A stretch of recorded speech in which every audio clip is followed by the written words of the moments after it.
Okay, so as I was saying, Call of Cthulhu can be played in many different ways, and in the core rules itself, they provide 3 different eras of play. The most common, the most popular era for play in Call of Cthulhu is set during the 1920s, and that's primarily because Lovecraft wrote the body of his works during the 1920s era, and so naturally it's generally popular to play Cthulhu in the manner that he wrote the stories. Plus, a lot of the events that happen from his stories make fertile ground for your own spin-off adventures, and so it's probably the most well-tread and the most often played era of Call of Cthulhu. But the core rules actually do introduce ideas for how to play Call of Cthulhu during the 1890s, what's often referred to as Cthulhu by Gaslight, which I've not played a whole lot of Cthulhu by Gaslight, or during the 1890s era myself. But as I understand it, it tends to kind of focus around, the sort of London, kind of the fog-choked streets of London, that sort of thing. Doesn't have to necessarily, but apparently that's kind of the spin that era of play is going for. There's also support for playing Cthulhu in the modern day. That a lot of people, as Captain Machine mentioned in his review of Call of Cthulhu, a lot of people seem to object to the idea of playing Call of Cthulhu in the modern era. I don't have a problem with it personally, much like he said. I would just as happily play modern day Cthulhu as I would play 1920s Cthulhu. There are certain things that the 20s era lends itself to in terms of horror role-playing, in terms of adding atmosphere and certain concepts to the game.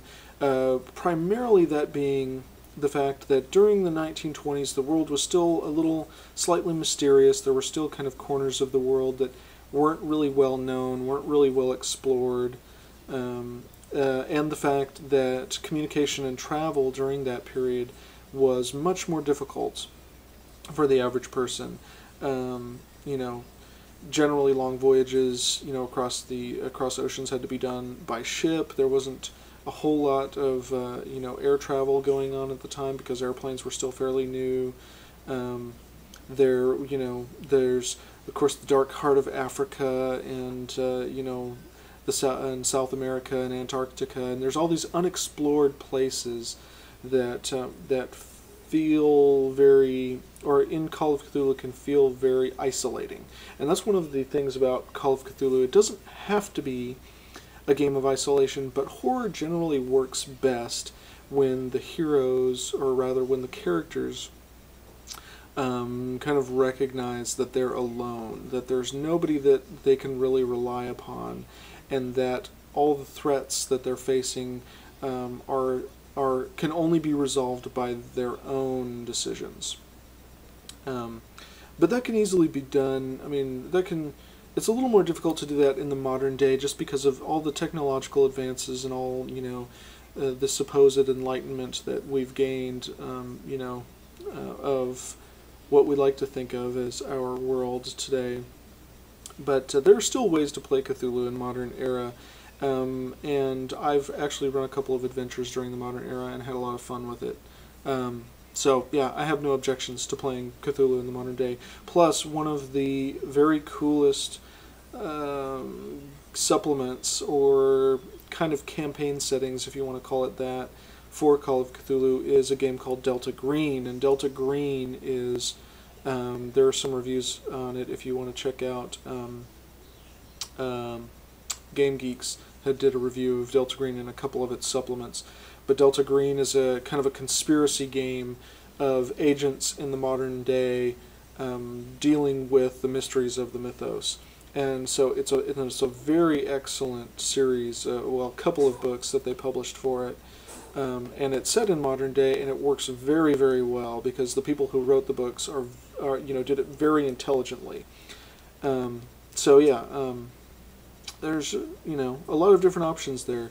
It's very interesting because the Call of Cthulhu role-playing game is so prolific that not only is there this edition of the game available using these rules, and as I mentioned, the first edition was released in 1981, and this book is the 5th edition, but they're actually up to the 6th edition was the most recent version of the core rules that were published. But those core rules have changed very little over the lifespan of the game, and you can use. It's famous for being able to use, supplements from any edition with the current version of the rules, and you have no conversions or anything to worry about. So that's very nice. But what's so interesting and kind of cool is that because this game is has been so popularized and so prolific in the hobby, there are several different versions of it available now.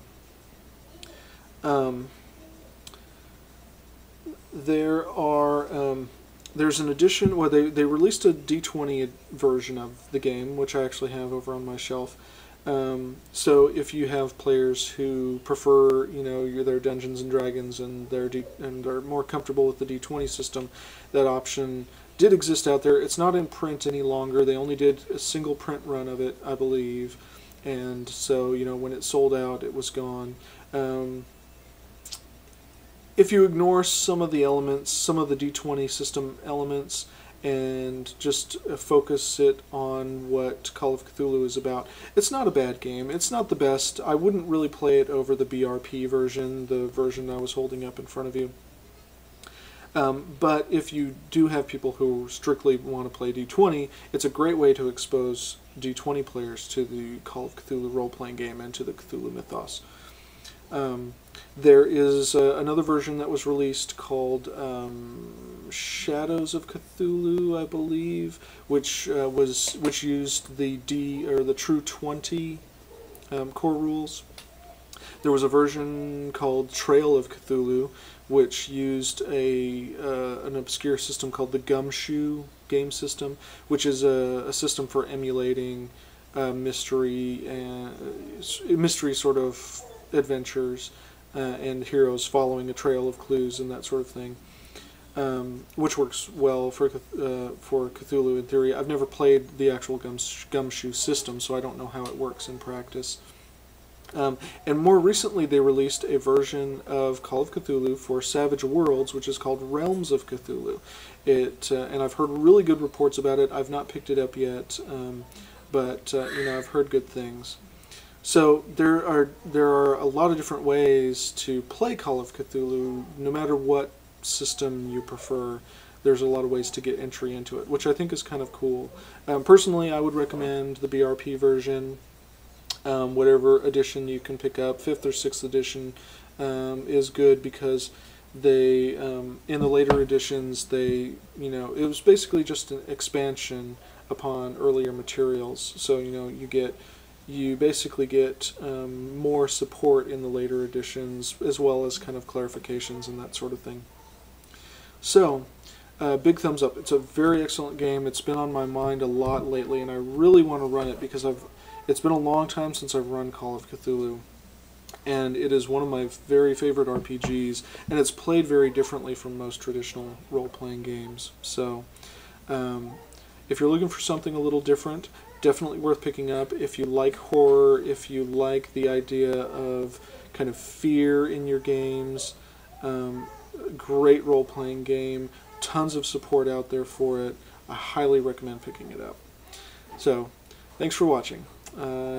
Feel free to leave me comments, and I will do my best to respond to you guys. And I got a baby crying in the background, so let me go tend to that, and I will talk to you guys soon. Thanks.